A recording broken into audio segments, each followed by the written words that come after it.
ஆண்டவரும் அருமை ரட்சகருமாயிருக்கிற இயேசு கிறிஸ்துவின் நாமத்தில் உங்கள் யாவருக்கும் என் அன்பின் வாழ்த்தில் தெரிவிக்கிறேன். கர்த்தர் உங்கள் ஒருவரை ஆசீர்வதிப்பாராக. இந்த லாக்டவுன் பீரியடில் நாம் நம்முடைய இல்லங்களில் அமர்ந்து கர்த்தருக்கு நாம் ஆராதனை செய்து வருகிறோம். இந்த நாளிலும் நாம் தேவனுடைய வார்த்தையை தியானிப்பதற்கு முன்பதாக நம்முடைய தலைகளை தாழ்த்தி தேவ சமூகத்தில் நாம் ஜெபம் செய்து பிறகு நாம் கர்த்தருடைய வார்த்தையை தியானிப்போம். எல்லாரும் ஜெபிப்போம். எங்கள் பரலோக பிதாவே, ஆசீர்வதிக்கப்பட்ட இந்த வேலைக்காக நன்றி செலுத்துகிறோம். ஆண்டவரே, நம்முடைய வேதத்தில் அதிசயங்களை காணும்படி எங்கள் கண்களை திறந்துடும், கேட்கும் செவியையும் உணரும் இருதயத்தையும் கர்த்தர் எங்களுக்கு தருவீராக. இந்த வார்த்தைகளை கேட்ட யாவரையும் கர்த்தர் ஆசீர்வதியும், ஒவ்வொருவருக்கும் இது பிரயோஜனமாக இருக்கத்தக்கதாய் கர்த்தர் அனுகிரகம் செய்யும். எங்கள் ஆண்டவர் இயேசுவின் நாமத்தில் கேட்கிறோம் பிதாவே, ஆமென்.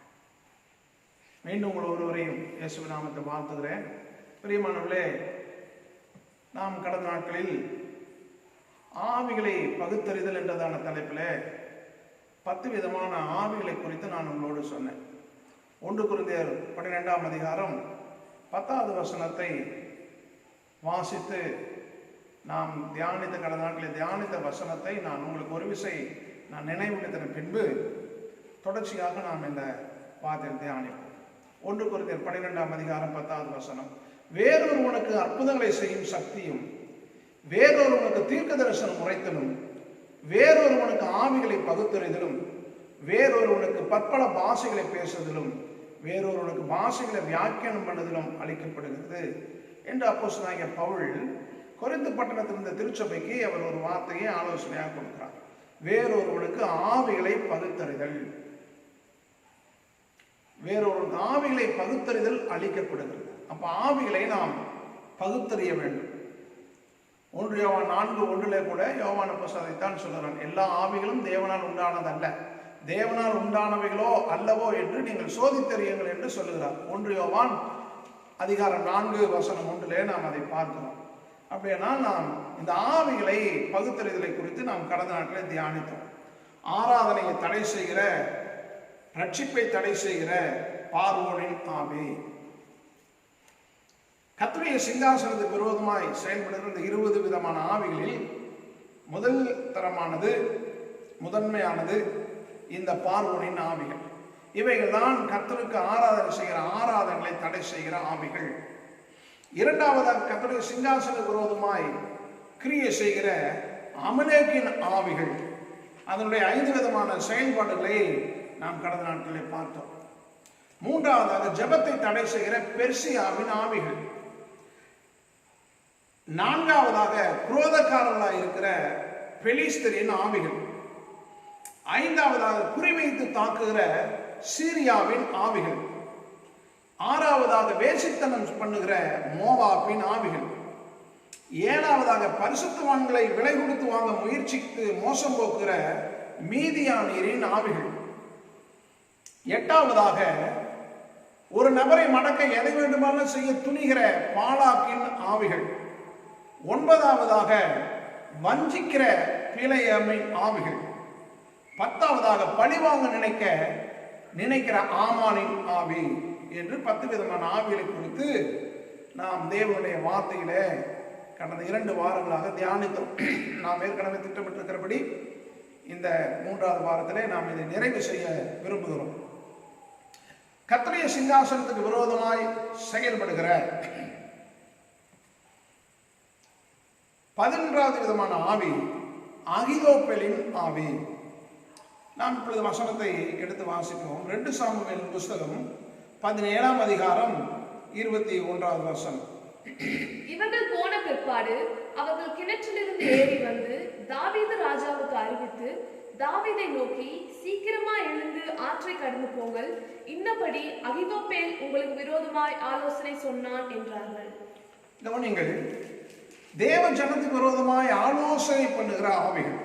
அதே சாமுவேல் 2 சாமுவேல் 16ஆம் அதிகாரம் வசனம் 20-21 கூட வாசிப்போம். அப்சலோம் அகிதோப்பேலை பார்த்து, நாங்கள் செய்ய வேண்டியது இன்னதென்று இன்னதென்று ஆலோசனை சொல்லும் என்றான். நாங்கள் செய்ய வேண்டியது இன்னதென்று ஆலோசனை சொல்லும் என்றான்.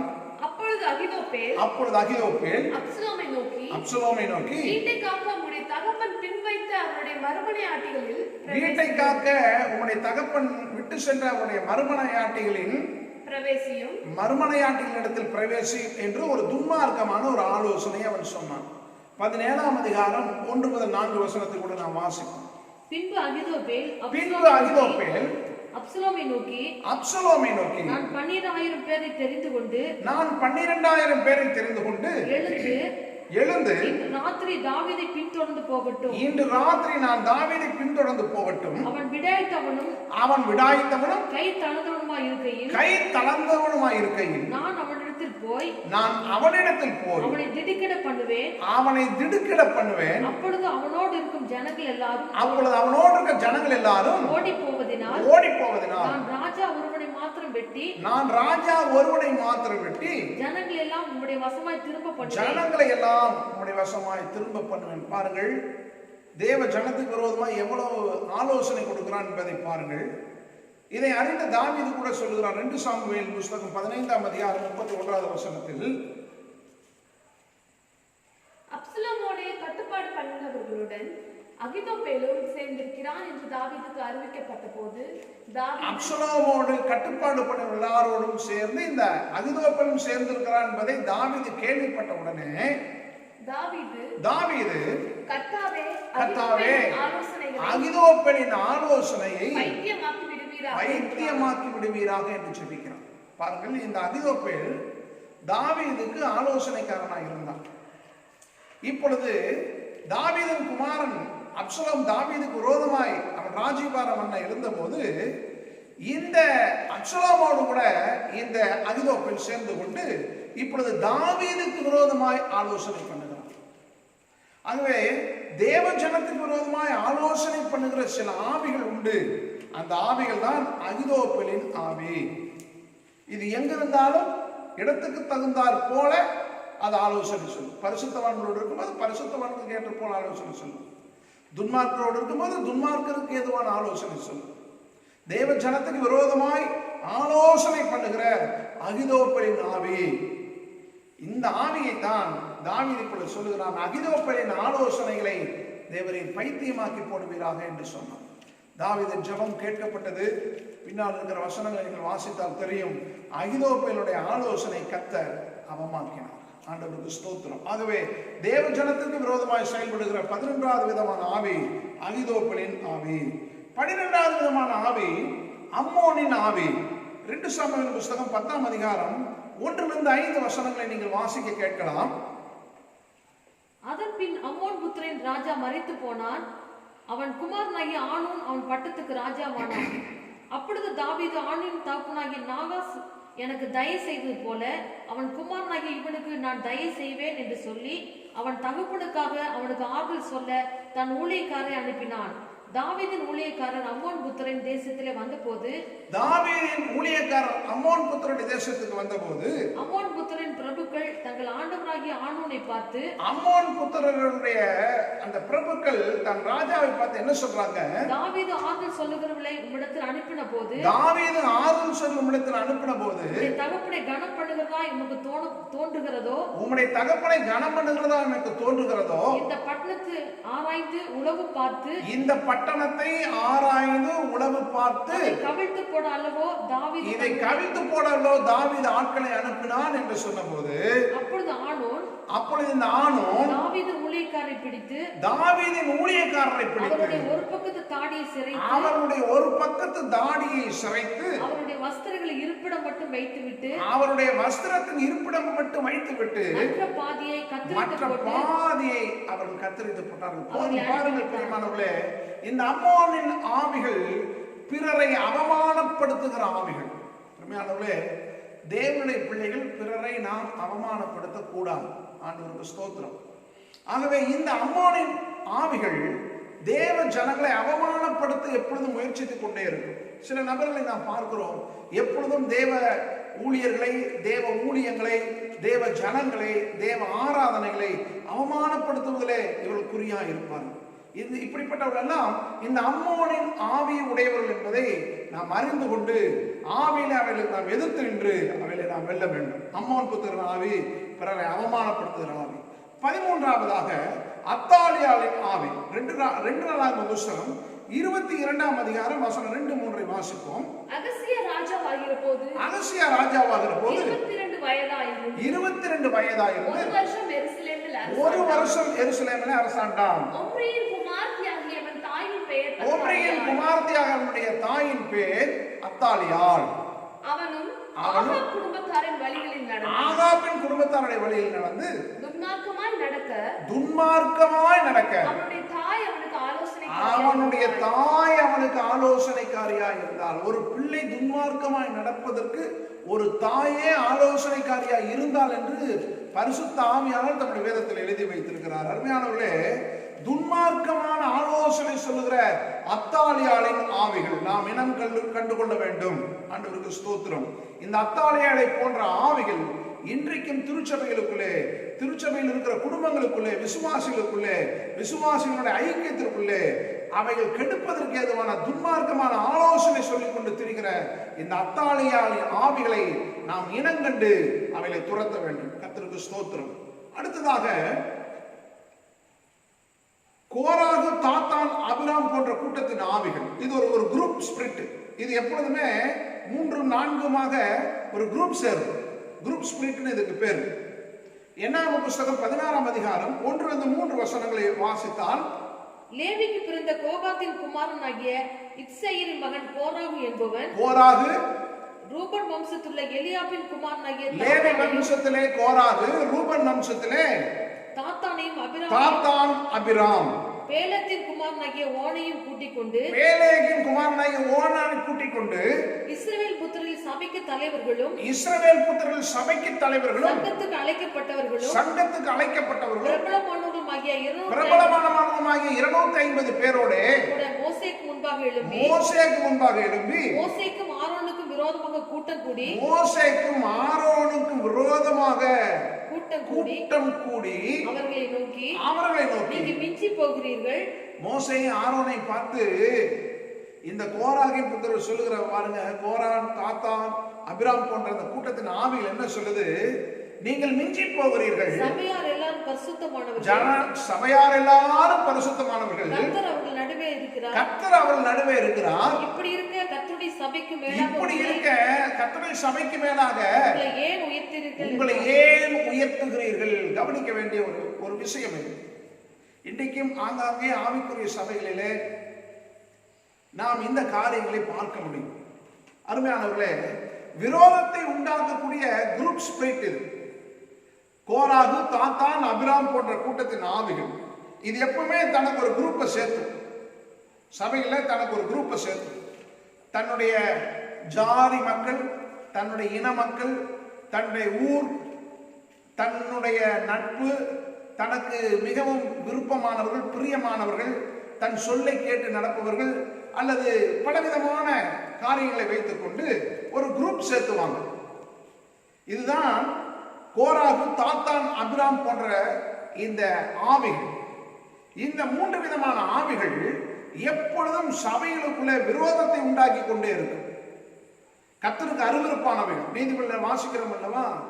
சகோதரர்களுக்குள்ளே விரோதத்தை உண்டு பண்ணுது. கர்த்தருக்கு அருவருப்பானவைகள் ஒன்று. இது சகோதரர்களுக்குள்ளே விரோதத்தை உண்டு பண்ணி, சபைகளுக்குள்ளே ஒருவருக்கு ஒரு விரோதத்தை உண்டு பண்ணி, ஜனங்களுக்குள்ளே விரோதத்தை உண்டு பண்ணி, ஊழியக்காரர்களுக்கு விசுவாசிக்கு விரோதத்தை உண்டு பண்ணி, இப்படி விரோதத்தை உண்டு பண்ணுகிறதுக்கென்றே ஒரு கூட்டம் இருக்கும். ஸ்தோத்திரம். அதுதான் இந்த கோரா, தாத்தான், அபிராம் போன்ற கூட்டத்தின் ஆவிகள். இதை நாம் இனம் கண்டு கொள்ள வேண்டும். கர்த்தருக்கு ஸ்தோத்திரம். பாருங்கள், அந்த 250 பேரை, சபையில் பிரபலமானவர்களை தங்களோடு அழைத்துக் கொண்டார்கள். இப்படி மோசே சொல்லுகிறார்கள், ஜனங்கள் எல்லாரும் பரிசுத்தமானவர்கள். கர்த்தருடைய வேதத்தில் வாசிக்கிறோம். 1 கொரிந்தியர் 10ஆம் அதிகாரத்தில் சொல்லப்பட்டிருக்கிறது, இவர்கள் எல்லாரும் கர்த்தருக்கு விரோதமாய் விக்கிரக ஆராதனை செய்து, கர்த்தருக்கு விரோதமாய் வேசித்தனம் செய்து, கர்த்தருக்கு விரோதமாய் அவர்கள் முறுமுறுத்து கர்த்தரை கோபம் ஊட்டினவர்கள். ஆனால் இவர்கள் சொல்லுகிறார்கள், சபையார் எல்லாரும் பரிசுத்தமானவர்கள் என்று. இதை நாம் கவனிக்க வேண்டும்.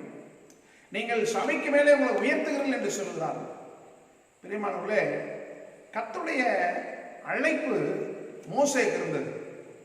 மோசேக்கு உதவி செய்யும்படி அவனுடைய மூத்த சகோதரனை ஆரோனை கர்த்தர் அனுப்பினான். மோசேயின் கையின் கீழே இந்த ஜனங்கள் எல்லாரும் ஒரு ஆட்டு மந்தையை போல வழிநடத்தப்பட்டு வந்தார்கள். அதுதான் கர்த்தருடைய ஒழுங்கு. ஆண்டவருக்கு ஸ்தோத்திரம். அப்படியானால் இந்த கோராகின் கூட்டங்கள், இந்த தாத்தானின் கூட்டங்கள், இந்த அபிராமின் கூட்டங்கள் எல்லாம் கர்த்தராலே வழிநடத்தப்படுகிற ஊழியருக்கு விரோதமாக ஜனங்களுக்குள்ளே பகையை உண்டாக்கி, சபைகளுக்குள்ளே குழப்பத்தை உண்டாக்கி, விரோதத்தை உண்டாக்குற ஆவிகள். இந்த ஆவிகளை தேவ ஜனமாகிய நீங்கள் இனம் கண்டு இந்த ஆவிகளுக்கு உங்கள் வாழ்க்கை இடம் கொடுக்காதபடி சபைக்குள்ளே, ஜனங்களுக்குள்ளே, சகோதரர்களுக்குள்ளே விரோதத்தை உண்டு பண்ணுகிற எவராய் இருந்தாலும் நீங்கள் அவர்களுக்கு எதிர்த்து நின்று இந்த ஆவிகளை முறியடிக்க வேண்டும். கர்த்தருக்கு ஸ்தோத்திரம். 17ஆவதாக கர்த்தருடைய சிங்காசனத்துக்கு விரோதமாய் செயல்படுகிற ஆகாக்கின் ஆவியை குறித்து நாம் வாசிக்க முடியும். 1 சாமுவேல் புத்தகம் 15ஆம் அதிகாரம் 33வது வசனம். சாமுவேல் உன் பட்டயம் ஸ்திரீகளை பிள்ளையற்றவர்களாக்கினது போல, உன் பட்டயம் ஸ்திரீகளை பிள்ளையற்றவர்களாக்கினதைப் போல, ஸ்திரீகளுக்குள்ளே உன் தாயும் ஸ்திரீகளுக்குள்ளே உன் தாயும் பிள்ளையற்றவள் ஆவாள் என்று சொல்லி சாமுவேல் கில்காலிலே கர்த்தருக்கு முன்பாக ஆகாகை துண்டித்து போட்டான். அழிவை உண்டாக்கும் ஆவிகள். கவனிக்க வேண்டும், இந்த ஆகாகின் ஆவிகள் அழிவை உண்டாக்குற ஆவிகள். கர்த்தருக்கு ஸ்தோத்திரம்.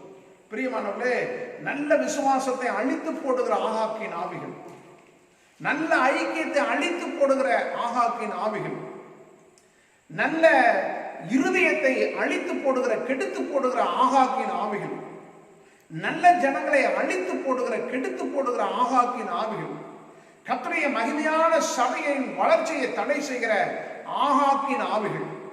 இந்த ஆவியை எல்லாம் சாமுவேல் தீர்க்கதரிசி கில்காலில் வைத்து அவனை துண்டித்து போட்டான். ஆண்டவருக்கு ஸ்தோத்திரம். கில்கால் என்று சொன்னால் எகிப்தின் நிந்தையை கர்த்தர் புரட்டி போட்டார். அந்த ஸ்தலத்தில் கில்கால் என்று பெயரிடப்பட்டது. ஆண்டவருக்கு ஸ்தோத்திரம் உண்டாகட்டும். அந்த கில்காலிலே வைத்து இந்த ஆகாக்கின் தலையை துண்டித்தது போல, தேவ பிள்ளைகளே, நாம் கர்த்தருடைய ஆவியானவராலே ஸ்தோத்திரம், நாம் இந்த ஆவிகளுக்கு எதிராக நின்று இவளை துண்டிக்க வேண்டும். கர்த்தருக்கு ஸ்தோத்திரம். சபைகளை குழப்புகிற ஆவிகளை நீங்கள் துண்டிக்க வேண்டும். இவர்களோடு இருக்கிற ஐக்கியங்களை நீங்கள் துண்டித்துக் கொள்ள வேண்டும். ஆண்டவருக்கு ஸ்தோத்திரம். 18ஆவதாக நாம் பார்ப்போம், கர்த்தருடைய சிங்காசன விரோதமாக செயல்படுகிற தோபியாவின் ஆவிகள். நெகேமியா 2ஆம் அதிகாரம் வசனம் 10 19 வாசிப்போம். இதை ஒரோனியனான சம்பலாத்தும் அம்மோனியனான தொபியா எனும் ஊழியக்காரன் கேட்டபோது இஸ்ரவேல் புத்திரரின் நன்மையை விசாரிக்க ஒருவன் வந்தான் என்று, இஸ்ரவேல் புத்திரருடைய நன்மையை விசாரிக்க ஒருவன் வந்தான் என்கிற விஷயம் இவர்களுக்கு மிகவும் விசனமாய் இருந்தது. 19ஆம் வசனம். ஒரோனியனாகிய சம்பல்லாத்தும் அம்மோனியனான தொபியா என்னும் ஊழியக்காரனும் அரேபியனான கேசேமும் இதை கேட்டபோது எங்களை பரியாசம் பண்ணி எங்களை நிந்தித்து நீங்கள் செய்கிற இந்த காரியம் என்ன? ராஜாவுக்கு விரோதமாக கலகம் பண்ண போகிறீர்களோ? போதும் பிரியமானே. தோபியாவின் ஆவி பரியாசம் பண்ணி தேவ ஊழியர்களை நிந்தித்து சோர்வடைய வைக்க முயற்சிக்கிற தோபியாவின் ஆவி. இந்த ஆவிகள் எப்பொழுதுமே மனசோர்வை உண்டாக்கி கொண்டிருக்கு. ஊழியக்காரனுக்கு மனசோர்வை உண்டாக்கும் இந்த தோபியாவின் ஆவி. கர்த்தருக்கு ஸ்தோத்திரம். நீங்கள் அதை வாசிக்க முடியும். வாசிக்க நமக்கு சமயம் இல்லை. நெகேமியா 13ஆம் அதிகாரம் வசனம் 4 8 வசனங்களை வாசித்தால் சமயம் கிடைக்கும் போது இந்த ஆவிகள் உள்ளே புகுந்து கொள்ளும்.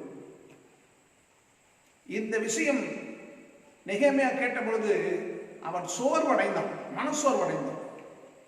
எந்த தேவனுடைய ஆலயத்தை, எந்த தேவனுடைய மதிலை, எந்த தேவனுக்குரிய கட்டடத்தை கட்ட விரோதமாய் செயல்பட்டானோ அதே தொபியா பின்னாளில் அந்த கட்டடத்துக்குள்ளே தேவனுடைய ஆலயத்துக்கு என்று வைக்கக்கூடிய பொருட்கள், வைக்கக்கூடிய தானியங்கள் இருக்கக்கூடிய கிடங்களை, ஒரு பெரிய அறையை இவன் உண்டாக்கி அந்த அறைக்குள்ளே வந்து இவன் இருந்து கொண்டான். ஸ்தோத்திரம். ஒரு ஆசாரனோடு ஐக்கியம் வைத்து அந்த ஆசார மூலமாய் அவன் அந்த ஆலயத்துக்குள்ளே வந்தான் என்று வேதத்தில் வாசிக்கும். நெகேமியா அதை கண்டு சினமடைந்து அவருடைய தட்டுமுட்டுகள் எல்லாம் வெளியே எறிந்தான். பிரியமானவர்களே, கவனிக்க வேண்டிய ஒன்று, இந்த தொபியாவின் ஆவியில் எப்பொழுதும் ஊழியர்களை, ஊழியக்காரர்களை, ஆராதனைகளை இது பரியாசம் செய்து கொண்டே இருக்கும், நிந்தித்துக் கொண்டே இருக்கும், எரிச்சல் அடையும். பொல்லாப்பு செய்ய யோசிக்கும். இதெல்லாம் தொபியாவின் ஆவிகள்.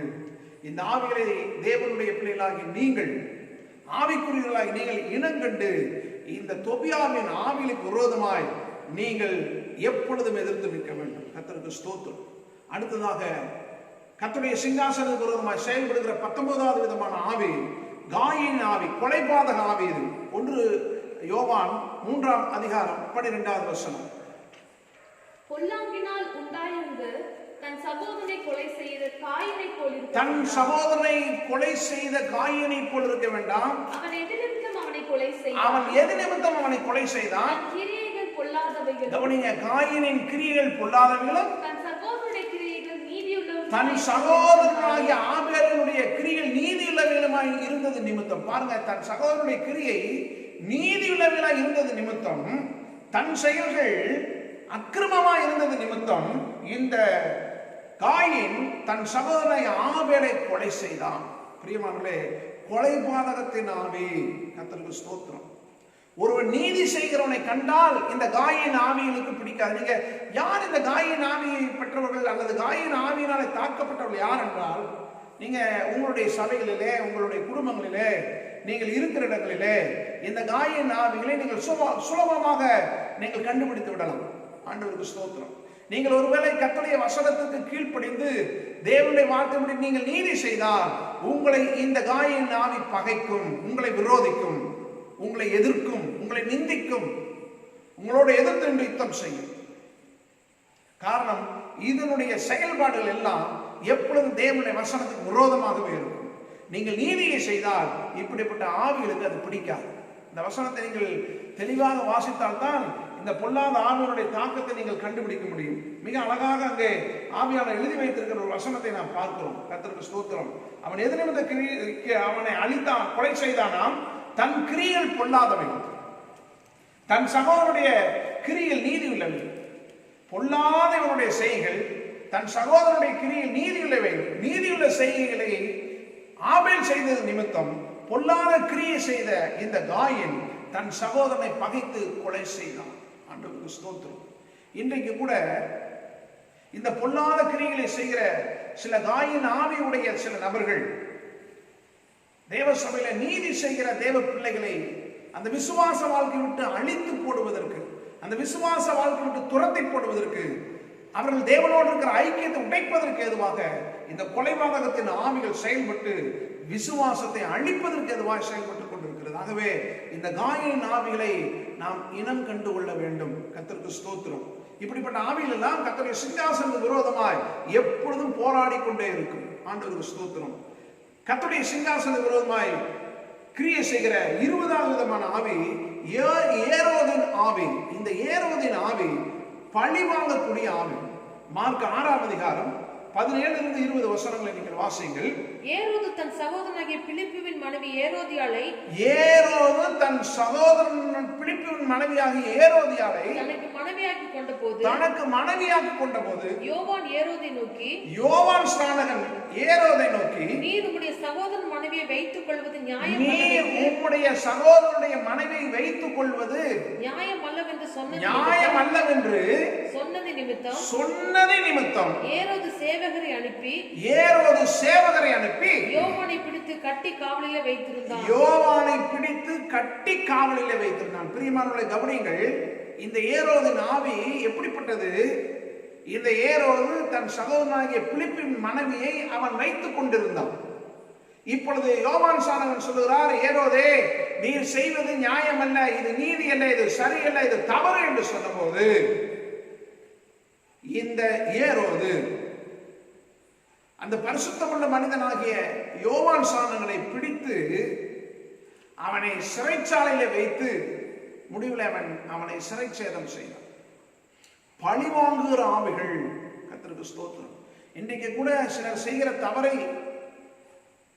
அவர்களை நடத்துகிற ஊழியக்காரன் சுட்டி காட்டும் போது பிரசங்கிக்கிற வேலையில் அதை உள்வாங்கி கொண்டவர்கள், அதனாலே தாக்கப்பட்டவர்கள், உணர்த்தப்பட்டவர்கள், குத்தப்பட்டவர்கள் தங்களை தேவனுக்கு முன்பாக ஒப்புக் கொடுக்க துணியாமல், தங்களை ஒப்புக் கொடுக்க விரும்பாமல், தங்களை ஒப்புக் கொடுப்பதற்கு அவர்கள் ஆசைப்படாமல், தங்களுடைய தவறை சுட்டி காட்டுகிற ஊழியக்காரர்களை பழிவாங்குவதற்கு ஏதுவாக சில மனிதர்கள் இன்றைக்கும் ஆங்காங்கே செயல்படுவதை நீங்கள் அறிந்திருக்கிறீர்கள்.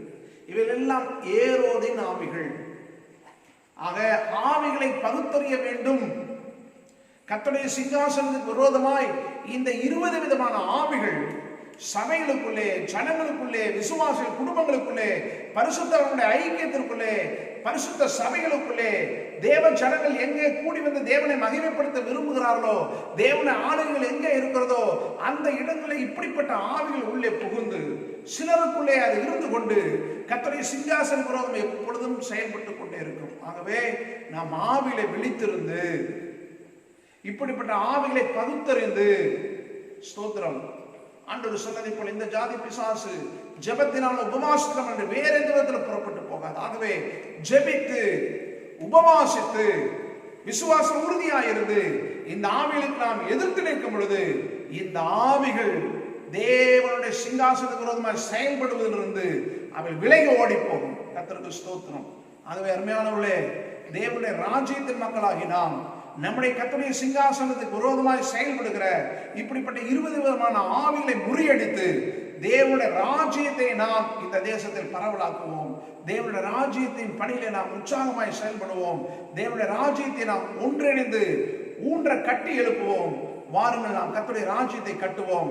நம்முடைய கரங்களை எல்லாம் கர்த்தருடைய ராஜ்யத்திற்கு ஒப்பு கொடுப்போம்.